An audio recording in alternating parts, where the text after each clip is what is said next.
오지랖 뉴스입니다. 첫 번째 소식입니다.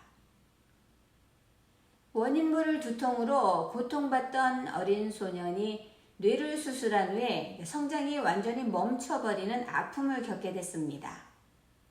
브라질 매체 글로버는 100만 명 중 1명꼴로 발생하는 희귀병인 2개 인두종을 진단받은 소년의 근황을 보도했는데요. 브라질 남부 파수폰드에 살고 있는 23살 남성 루이즈는 13살에 모든 성장이 멈춰버렸습니다. 루이즈는 7살 때까지만 해도 다른 또래 친구들과 똑같이 평범한 삶을 살았지만 갑자기 시작된 원인 모를 두통 때문에 또 일상에 큰 지장을 받았다고 합니다. 부모는 루이즈를 데리고 병원에 가서 진료를 받았지만 의사들도 정확한 원인을 알아내지 못했다고 하네요.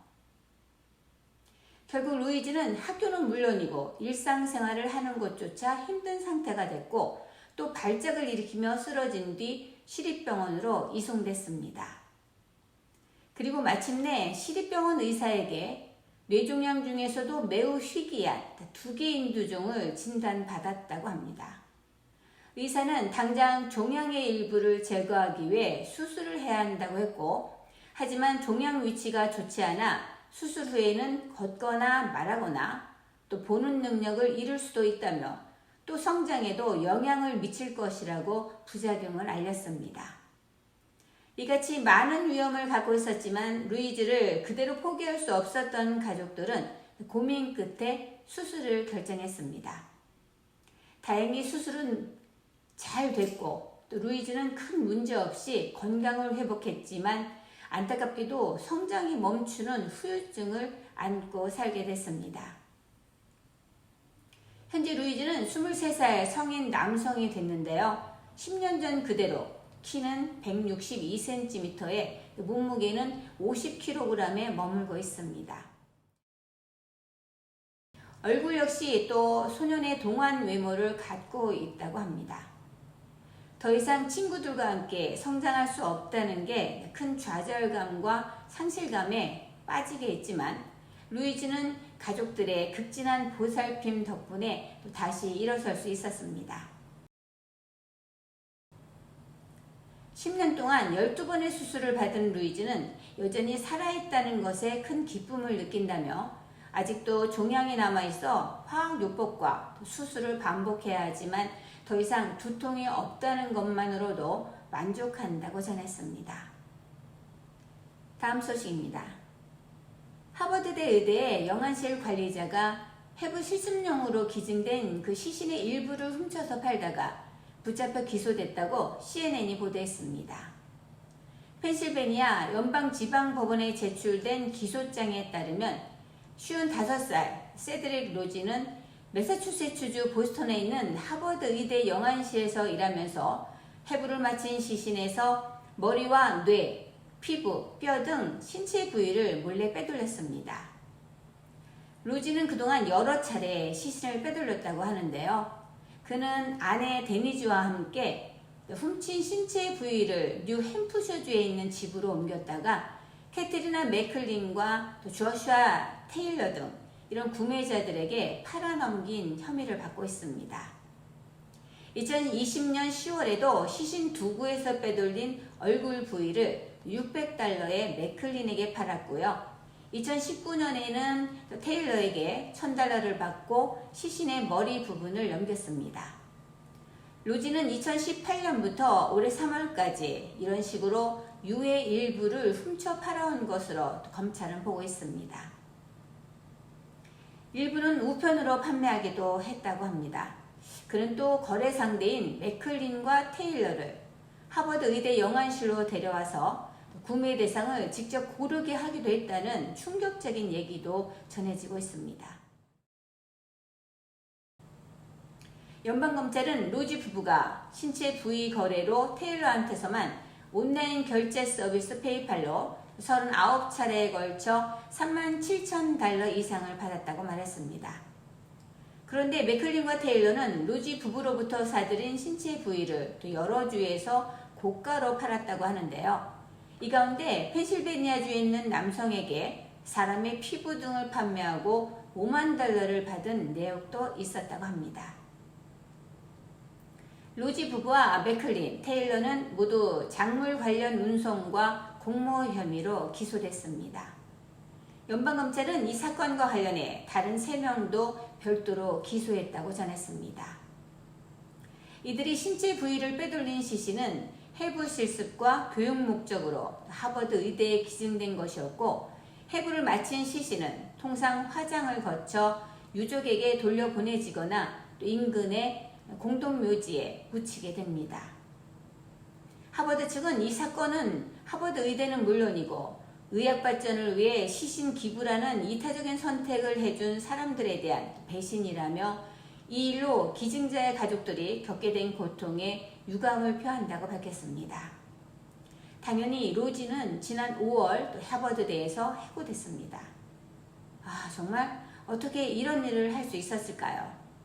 저는 꿈자리가 사나울 것 같습니다. 서울 강남구에 있는 일부 초등학생이 또 친구들의 등기부 등본을 뗀다고 매일경제는 강남구 주민과 한 인터뷰를 통해서 보도했습니다. 강남구에 사는 일부 초등학생이 친구들의 등기부 등본을 떼고 전세에 사는 경우 따돌린다는 정말 놀랍고 어이없는 이야기가 전해지고 있습니다.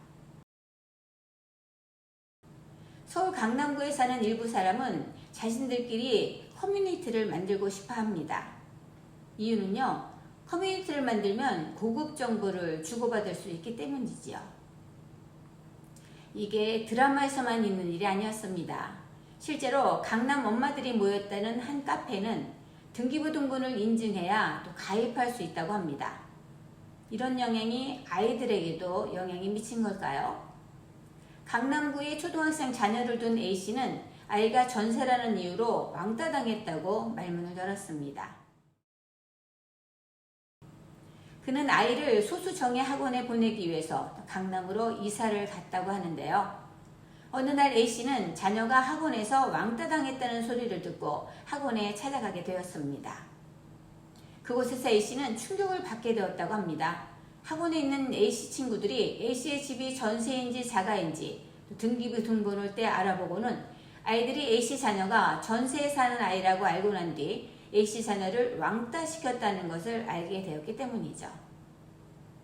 A씨는 아이가 너무 스트레스를 받아 해 어쩔 수 없이 다른 동네로 이사를 해야 했다고 전했습니다. 그러면서 아이들이 엄마들이 등기부 등본을 떼는 것을 옆에서 보고 배우게 되니 자연스럽게 알게 되는 것 같다고 토로했습니다. 돈은 있다가도 얻게 되고 없다가도 있게 되는 것인데 과연 이런 마인드로 어떤 삶을 살게 될까요? 우리 아이들의 해맑은 동심은 어디로 간 걸까요? 누가 이 동심을 파괴하고 있는 걸까요? 아이들에게 좋은 어른이 된다는 건 정말 중요하고도 쉬운 일이 아닌 것 같습니다.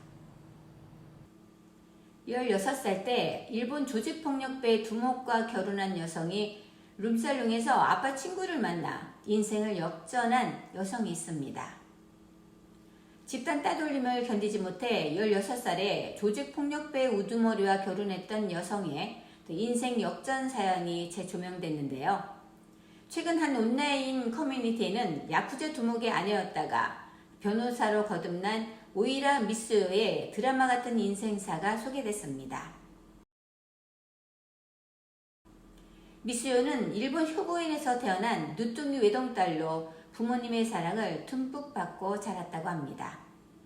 하지만 중학교 전학을 간 뒤부터 인생이 망가지기 시작했고 학교 폭력에 시달리던 미스요는 선생님에게 도움을 요청했지만 선생님한테마저 외면을 당하자 극단적인 선택을 시도했습니다. 미스요는 다행히 긴박했던 순간에 발견돼 또 응급수술을 통해 구사일생으로 살아났지만 더욱 심각해진 따돌림에 결국 가출을 하게 되었고 비행 청소년들과 함께 지냈습니다. 그는 유흥비를 조달하기 위해 어머니의 금품을 갈취하거나 폭력을 일삼았고 급기야 16살 땐 조직폭력배 야쿠자 보스와 결혼까지 했습니다. 미수요는 미성년자 문신을 허락받기 위해 부모님 집에 찾아갔을 때도 일방적인 폭력을 행사하는 등 무자비한 행위를 일삼기도 했다고 하는데요. 이후에 약 5년 동안 야쿠자 아내로 살던 미수요는 21살에 돌연 이혼을 하고 고급 클럽에서 호스티스로 근무하게 됩니다. 그러던 어느 날 룸살롱에서 아버지의 옛 친구 히로사 무로를 만나게 됐고 그 이후부터 지겨운 설교를 듣게 됐다고 합니다. 미수요는 만날 때마다 그를 무시했지만 내 인생이 망가진 건 모두의 책임이다. 하지만 지금 이렇게 널 망가뜨리는 건 너 자신이다. 라는 말을 듣고는 충격에 빠지게 됩니다. 결국 미수요는 인생의 마지막 기회라 생각하고 공인중개사 시험을 치르게 됐고 또 단번에 합격하자 내친 김에 법무사 시험에도 도전했다고 합니다. 그는 첫 시험에선 떨어졌지만 재수로 성공하면서 제2의 인생을 시작했습니다.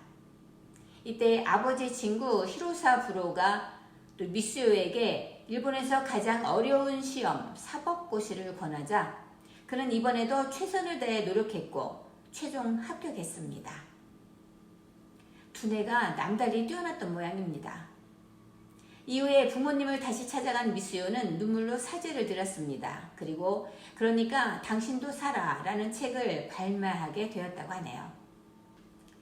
당시 일본에서 260만 권이나 팔릴 정도로 대히트를 친 미수요의 책은 마지막 부분에 포기해서는 안 돼, 한 번밖에 없는 소중한 인생이니까 라는 명언을 남기면서 불멸의 명문이 됐습니다. 한편 알려진 바에 따르면 미수요의 책이 신드롬을 일으킬 정도로 큰 인기를 끌자 과거 그를 괴롭혔던 친구들은 남편에게 이혼당하거나 또 직장에서 해고를 당했고 그때 중학교 시절 담임 선생님은 또 교직을 떠났다고 합니다. 버지니아 찍찍이 오지랖 뉴스 오늘 여기까지입니다. 감사합니다.